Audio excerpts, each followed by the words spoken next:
CM Revanth అనుకూల మీడియాకో rule, మిగతా మీడియాలకు మరో రూలు. సమాజానికి నాలుగో స్తంభంలో ఉన్న మీడియాను తన కబంధ హస్తాలతో బంధిస్తోంది రేవంత్ సర్కారు. పాలన చేతగాక కుట్ర రాజకీయాలకు తెరలేపుతున్నాడు. ఎల్లో మీడియాను మేనేజ్ చేయడంలో గురువును మించిపోయాడు శిష్యుడు. ఐఏఎస్ ఆత్మహత్యాయత్నం అంటూ ఏబిఎన్లో వార్త. ఐఏఎస్ సూసైడ్ గురించి రాధాకృష్ణకు చెవిలో చెప్పిందెవరు? మరి ఇప్పుడు కొత్త పలుకులో కథనం రాసిన ఏబిఎన్ రాధాకృష్ణ చర్యలు తీసుకుంటాడా? ఎన్టీవీ తరహాలోనే ఏబిఎన్ సంస్థల్లో పోలీసులు సోదాలు జరుపుతారా?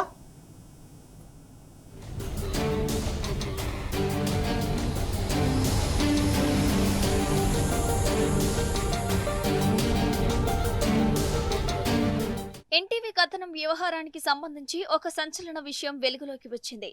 ఎన్టీవీ కథనం తర్వాత ఓ ఐఏఎస్ అధికారిని ఆత్మహత్య యత్నం చేసినట్టు వార్త బయటకొచ్చింది.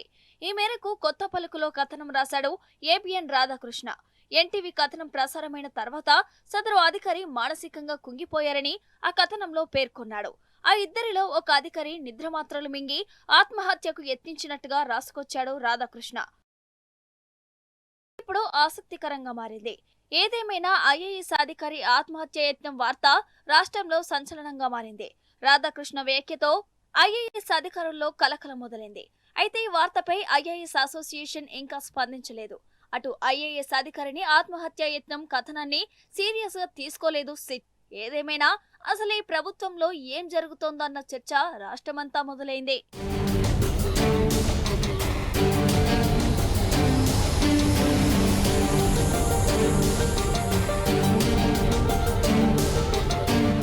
రేవంత్ కు తెలియకుండానే సిట్ ఏర్పాటైందని ఏబిఎన్ రాధాకృష్ణ పలుకుల్లో సారాంశం. సీఎం కు సంబంధం లేకుండా ఎన్టీవీ కేసులో సిట్ ఏర్పాటు చేశారంటూ రాధాకృష్ణ చాంతటంత కథనాలు ప్రసారం చేశారు. ఎన్టీవీ కేసులో తమంతట తామే పోలీసులు సిట్ వేసి విచారణ చేస్తున్నారంటూ ఏబిఎన్ కథనంలో ప్రస్తావించారు. రాధాకృష్ణతో ఈ కవరింగ్ కథనాలు రాయించింది ఎవరు?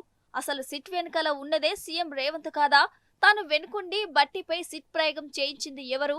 తన అనుమతితోనే సిట్ ఏర్పాటు చేసి తనకు సంబంధమే లేదని రాధాకృష్ణతో బొంకిస్తుంది ఎవరు? కుట్రల్లో గురువు చంద్రబాబును ఫాలో అవుతున్నాడా? ఆంధ్రజ్యోతి రాధాకృష్ణతో కుమ్మక్కై తెలంగాణలో గురువు తరహా కుట్ర రాజకీయం చేస్తున్నాడా? తెలంగాణ ప్రజలు ఏమీ గమనించడం లేదనుకుంటున్నారా?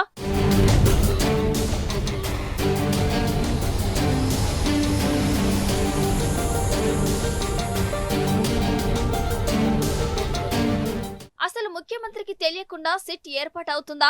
హోంశాఖను తన చేతిలోనే పెట్టుకున్న రేవంత్ కు కనీస సమాచారం లేకుండా సిట్ ఏర్పాటు చేస్తారా? ముఖ్యమంత్రికి, హోంమంత్రికి తెలియకుండా పోలీస్ శాఖలో చీమ చిటుక్కుమంటుందా? పోలీసులపై సీఎం కు నియంత్రణ లేదని రాధాకృష్ణ కథనం ఉద్దేశమా? లేదంటే రేవంత్ రాధాకృష్ణ కలిసి ప్రజలను మభ్యపెడుతున్నారా? హోంశాఖ మంత్రికే తెలియకుండా సిట్ ఏర్పాటైందంటే ఎవరు నమ్ముతారు? అదే నిజమైతే హోంశాఖను చేతిలో పెట్టుకున్న రేవంత్ పదవిలో కొనసాగడానికి అనర్హుడని తెలంగాణ ప్రజలు తేల్చి చెబుతున్నారు.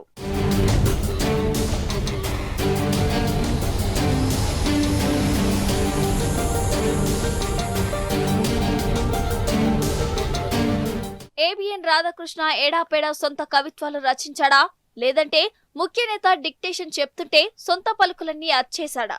ఎన్టీవీ కథనాలతో ఒక మహిళ ఐఏఎస్ అధికారిని నిద్రమాత్రలు మింగి ఆత్మహత్య యత్నం చేసిందని రాధాకృష్ణ కొత్త పలుకు కథనంలో చెప్పుకొచ్చాడు. ఐఏఎస్ స్థాయి మహిళా అధికారి ఆత్మహత్య యత్నం చేస్తే సిట్ వేయరా? ఒక మహిళ ఐఏఎస్ ఆత్మహత్యకు యత్నిస్తే సిట్ అధికారి సజ్జనార్ ఏం చేస్తున్నారు? అసలు మహిళ ఐఏఎస్ సూసైడ్ అటెంప్ట్ చేసిందని ఏబిఎన్ రాధాకృష్ణ చెవిలో చెప్పిందెవరు?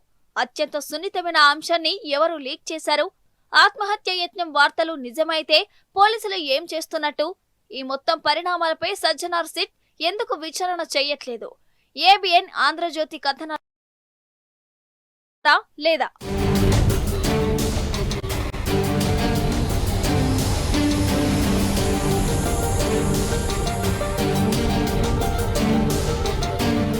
ఇక ఇదే వ్యవహారంలో ఇంకో ఆసక్తికరమైనది ఏంటంటే ఎన్టీవీలో కథనం వస్తే అర్ధరాత్రి తెలంగాణ జర్నలిస్టులను పోలీసులు అరెస్టులు చేశారు.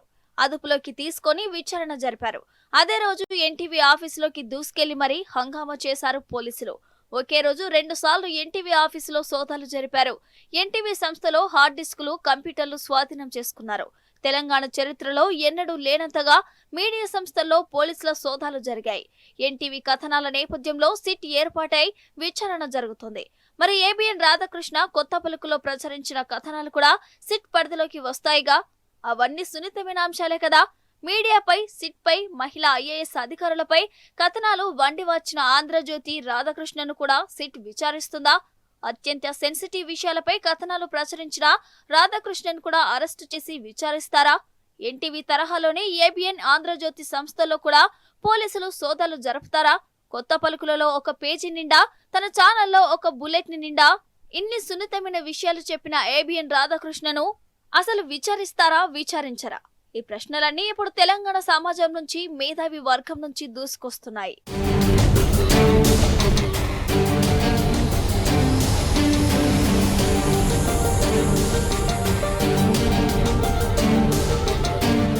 సీఎం ప్రమేయం లేకుండా సిట్ ఏర్పాటు చేయడం నిజమేనా? ఒకవేళ నిజమైతే సీఎం అనుమతి లేకుండా అధికారులే సిట్ ఏర్పాటు చేసుకోవడం దేశ చరిత్రలో ఇదే తొలిసారి. మంత్రిపై బొగ్గు గడ్డల కథనం ప్రచురించిన రాధాకృష్ణకు నోటీసులు ఇచ్చి సిట్ విచారణకు పిలుస్తుందా? కథనంలో ఎక్కడా సదరు మంత్రి పేరును ఎన్టీవీ ప్రస్తావించలేదు. కానీ ఆ మంత్రి కోమటిరెడ్డి అని ఆంధ్రజ్యోతి రాధాకృష్ణ స్పష్టంగా రాశాడు. మంత్రి పేరు రాయని కథనం మీద సిట్ కేసు పెట్టింది. మరి ఇప్పుడు ఏకంగా మంత్రి పేరును రాసిన ఆంధ్రజ్యోతి మీద కూడా కేసు పెడతారా? అసలు ఆధారమే లేని కథనం అంశంలో ఒక మహిళా అధికారిని ఆత్మహత్యాయత్నం చేసినట్టు రాధాకృష్ణ ప్రస్తావించాడు. అది నిజమైతే ఆమెను అందుకు పురిగొల్పిన వారి మీద వెంటనే కేసు నమోదు చేస్తారా? అది అబద్ధమైతే ఒక ఐఏఎస్ అధికారి మీద ఇంత పెద్ద అబద్ధం ప్రచురించిన రాధాకృష్ణ మీద కేసు పెడతారా?